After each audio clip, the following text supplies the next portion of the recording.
বাংলাদেশের সমুদ্র সৈকত বলতে কক্সবাজারের পর প্রথম যে নামটি সবার কাছে পরিচিত তা হচ্ছে কুয়াকাটা সমুদ্র সৈকত।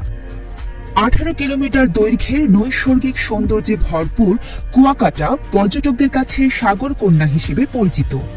এটি বাংলাদেশের একমাত্র সৈকত যেখান থেকে সূর্যোদয় এবং সূর্যাস্ত দুটোই দেখা যায়। এই বিশেষ বৈশিষ্ট্যই কুয়াকাটাকে সকল সমুদ্র সৈকত থেকে করেছে অনন্য। ভ্রমণ গাইডের আজকের পর্বে থাকছে কুয়াকাটা কিভাবে যাবেন, কোথায় থাকবেন, কোথায় খাবেন, আশেপাশের দর্শনীয় স্থানগুলো কিভাবে ঘুরে দেখবেন, কম খরচে ভ্রমণের পরিকল্পনা কিভাবে সাজাবেন, এই সব কিছুর বিস্তারিত তথ্য। কুয়াকাটা সমুদ্র সৈকতের অবস্থান বরিশাল বিভাগের পটুয়াখালী জেলার কলাপাড়া থানায়। পরিচ্ছন্ন বেলাভূমি, অনিন্দ সুন্দর সমুদ্র সৈকত, দিগন্ত জোড়া সুনীল আকাশ এবং ম্যানগ্রোভ বন কুয়াকাটাকে দিয়েছে ভিন্ন মাত্রা। কুয়াকাটায় শুধু সমুদ্র সৈকতই নয়, এখানে দেখার মতো আছে আরো অনেক দর্শনীয় স্থান।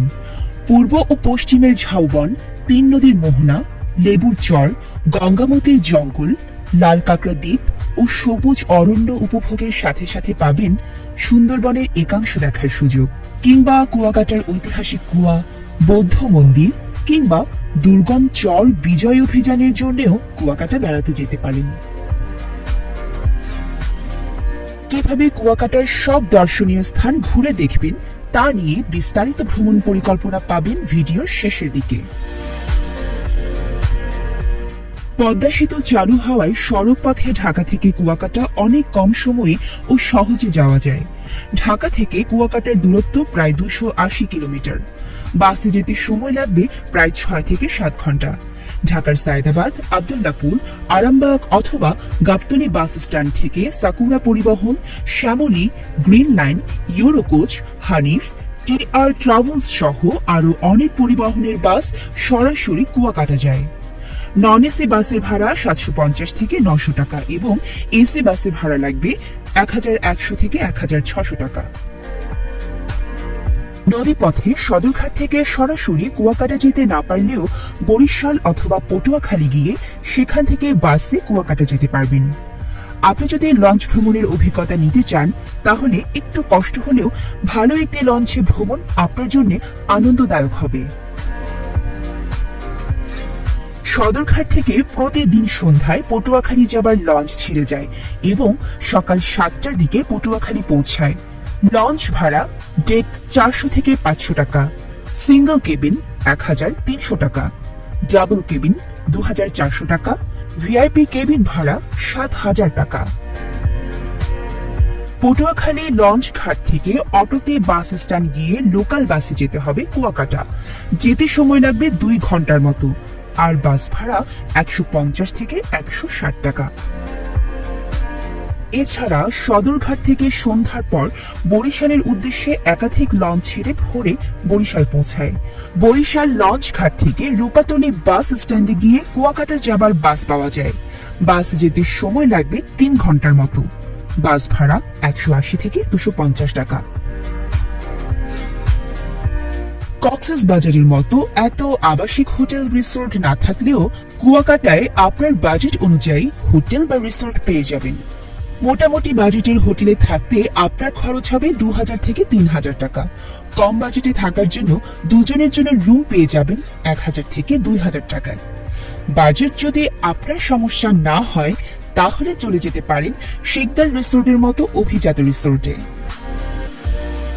কুয়াকাটায় খুব ভালো মানের সি ভিউ হোটেল নেই, তবে 0 পয়েন্টের বা পাশেই পর্যটক মার্কেটের গলিতে মোটামুটি মানের কিছু সি ভিউ হোটেল পাবেন।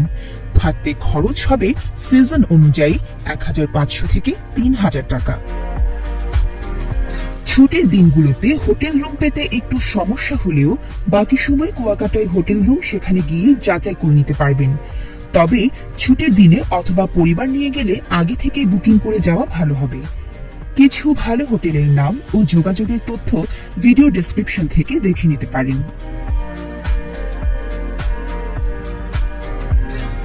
এবার জেনে নেওয়া যাক কিভাবে কুয়াকাটা ঘুরে দেখবেন। আপনার প্ল্যান যদি হয় শুধু সমুদ্র দেখার, তাহলে ভ্রমণের পুরোটা সময় 0 পয়েন্টের আশেপাশে সমুদ্র দেখে ও বিচ অ্যাক্টিভিটি করেই কাটিয়ে দিতে পারবেন। তবে কুয়াকাটা ঘুরতে গেলে আশেপাশের স্থানগুলো ঘুরে না দেখলে আপনার ভ্রমণ পরিপূর্ণ হবে না। সেক্ষেত্রে অন্তত 1 রাত থাকার প্ল্যান নিয়ে আসলে সবচেয়ে ভালো হবে। কুয়াকাটার 0 পয়েন্টকে কেন্দ্র করে এর পূর্ব দিকে এবং পশ্চিম দিক মিলিয়ে সবগুলো স্থানের অবস্থান। সূর্যোদয় দেখার সবচেয়ে ভালো স্থান কুয়াকাটার পূর্ব প্রান্তে গঙ্গামতির চরে। তাই সকালটা রাখুন পূর্ব সৈকত ঘুরে আসার জন্য, আর বিকেলের সময়টুকু রাখুন পশ্চিম সৈকতের পাশের স্থানগুলো দেখতে। এখানে ঘুরে দেখার বাহন হচ্ছে মোটরসাইকেল, ইজি বাইক অথবা ভ্যান গাড়ি। 0 পয়েন্টের আশেপাশে পেয়ে যাবেন।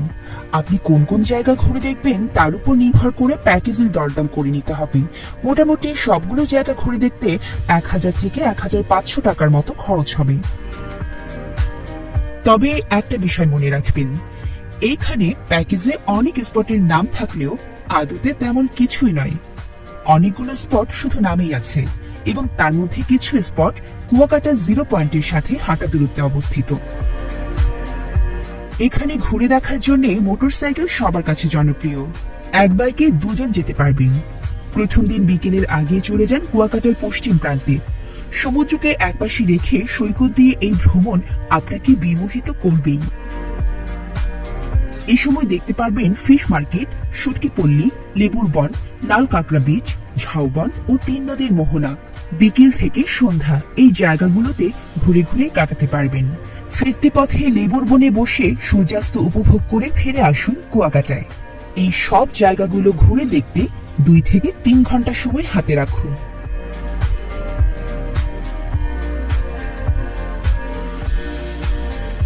সন্ধ্যার পরের সময়টুকু বিশ্রাম কিংবা পর্যটক মার্কেটে ঘুরতে পারেন। কুয়াকাটায় গেলে ফিশ বারবিকিউ এর স্বাদ না নিলে ভুল করবেন। 0 পয়েন্টের পাশে ফিশ ফ্রাই মার্কেট। আপনি দরদাম করে পছন্দ মতো সাগরের তাজা মাছ কিনে দিলে আপনার সামনেই বারবিকিউ করে দিবে তারা। এক পাশে সাগরের ঢেউ আর অন্য পাশে খোলা উন্মুক্ত জায়গায় ফিশ বারবিকিউ এর স্বাদ অনেক দিন জিভে লেগে থাকবে আপনার। সকালে সূর্যোদয় দেখতে চাইলে খুব ভোরে ঘুম থেকে উঠে পড়ুন। আগের রাতে বাইক ভাড়া করে রাখুন। বাইক চালক সূর্য ওঠার অনেক আগেই আপনাকে হোটেল থেকে নিয়ে যাবে। যদি সূর্যোদয় দেখতে না চান তাহলে পরেও রওনা হতে পারেন পশ্চিম বিচ ঘুরে দেখতে। ভোরের সৈকত দিয়ে এই ভ্রমণে ভিন্ন এক কুয়াকাটা আবিষ্কার করবেন আপনি। কখনো সৈকতের একেবারে প্রান্ত দিয়ে, কখনো হারিয়ে যাওয়া এক ম্যানগ্রোভ বনের পাশ দিয়ে এই যাত্রা আপনার ভালো লাগবেই। আশপাশ দেখতে দেখতে খুব অল্প সময়ে আপনাকে নিয়ে যাবে কাউয়ার চর। সেখান থেকে নৌকায় ক্যানেল পার হয়ে যাবেন গঙ্গামতির চরে। আকাশে মেঘ আর শীতে বেশি কুয়াশা না থাকলে সেখানেই দেখতে পারবেন সূর্যোদয়ের অসাধারণ দৃশ্য। গঙ্গামতির চরের সামনেই লাল কাঁকড়ার দ্বীপ। চুপিসারে এগিয়ে গেলে দেখতে পাবেন হাজার হাজার লাল কাঁকড়ার মেলা। কাছে যেতে চাইলেই কোথায় যেন উধাও হয়ে যাবে, তাই চুপচাপ কিছু সময় এদের খেলা দেখে পার করুন। আর কিছু দূর গেলেই ঝাউবন। বিশাল সেই ঝাউবনে কিছু সময় কাটিয়ে পাশের টং দোকানগুলো থেকে ডিম খিচুড়ি দিয়ে নাস্তা সেরে নিতে পারেন এখানেই। একটু বিশ্রাম নিয়ে রওনা হয়ে যান বৌদ্ধ বিহারের উদ্দেশ্যে। যদিও রাস্তার কারণে এই যাত্রা খুব একটা সুবিধার না। এবার আপনি একে একে দেখবেন মিস্ত্রিপাড়া বৌদ্ধ বিহার, মিষ্টি পানির কুয়া, রাখাইন পল্লী ও তাদের জীবনযাত্রা। সব স্পটগুলোই পাশাপাশি অবস্থিত। বিহারের পাশেই রাখাইনদের মার্কেট। কেনাকাটা করে নিতে পারেন প্রিয়জনদের জন্য। কিছুটা সময় এখানে ঘুরে আবার ফিরে আসুন কুয়াকাটায়। এই পুরো জায়গাগুলো ঘুরে দেখতে 3 থেকে 4 ঘন্টা সময় হাতে রাখুন। কুয়াকাটায় ফিরে 0 পয়েন্টের আশেপাশে স্থানগুলো ঘুরে দেখুন। এইখানে আছে কুয়াকাটার শতবর্ষী কুয়া, শ্রীমঙ্গল বৌদ্ধ বিহার, 200 বছর আগের প্রাচীন নৌকা। চাইলে আগের দিনে এই জায়গাগুলো ঘুরে দেখে নিতে পারেন।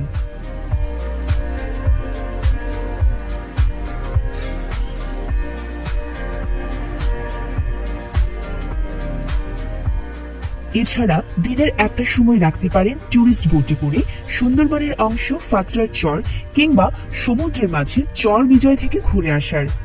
0 পয়েন্টের আশেপাশে বোট ট্যুর এজেন্সি পেয়ে যাবেন। খরচ পড়বে জনপ্রতি 350 থেকে 500 টাকার মতো। অনেকেই আমাদের কাছে কম খরচে ভ্রমণ সম্পর্কে জানতে চান।